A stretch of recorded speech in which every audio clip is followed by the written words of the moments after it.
देखिए, जहाँ तक एसआईआर का मामला है, ये लोकतंत्र की हत्या और लोकतंत्र की डकैती हिंदुस्तान में सबसे पहले अगर कहीं हुई है, देखने को मिली है, तो मर्यादा पुरुषोत्तम राम की धरती अयोध्या के मिल्कीपुर चुनाव में हुई है, जिसमें चुनाव पे मतदाताओं के वोट पर लोकतंत्र पर डकैती पड़ी है। डकैत तो पहले डकैती पड़ती थी, हम लोग जब पढ़ते लिखते थे 98 में, लेकिन जब से माननीय अखिलेश यादव जी ने 100 नंबर का चलाया पुलिस का, तो डकैती तो बंद हो गई। लेकिन ये डकैती जो लोकतंत्र पे हुई है, मिल्कीपुर विधानसभा के उपचुनाव में हुई है, वो डकैती थी सरकारी अधिकारियों और कर्मचारियों पुलिस के लोगों द्वारा और सरकार के सय और सरकार के निर्देश से हुआ है।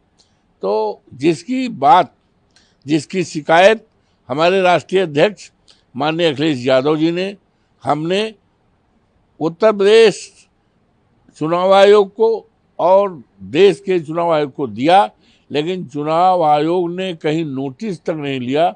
यहाँ तक कि हमारे नेता मजबूर होकर कह गए कि चुनाव आयोग मर गया है।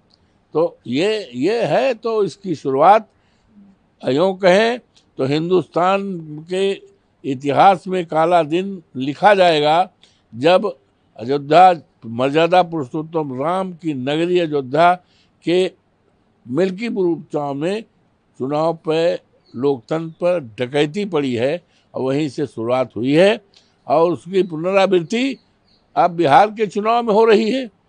तो इसके लिए हम समाजवादी पार्टी के लोग, हमारे नेता माननीय अखिलेश यादव जी और इंडिया गठबंधन के सारे लोग लोकतंत्र बचाने के लिए, बाबा साहब भीमराव अम्बेडकर के दिए गए अधिकार को बचाने के लिए पूरी तरह से ये हर स्तर पर हम सत्याग्रह करेंगे, लोकतंत्र बचाने के लिए, देश बचाने के लिए। और मर्यादा पुरुषोत्तम राम की नगरी से जो शुरुआत हुई है, इसको बचाने के लिए हम लोग कृत संकल्पित हैं। एक छोटा सा सवाल ये है कि क्या जो चुनाव होना है, हाँ। आज बैठक होनी है अपोजिशन लीडर्स की, हाँ, क्या कहेंगे सर इस पर? वो ठीक है, इंडिया गठबंधन जो फैसला देगा उसके साथ हम सभी हैं। अब क्या फैसला देगा आपको जानकारी हो जाएगी, और बस ठीक है ना।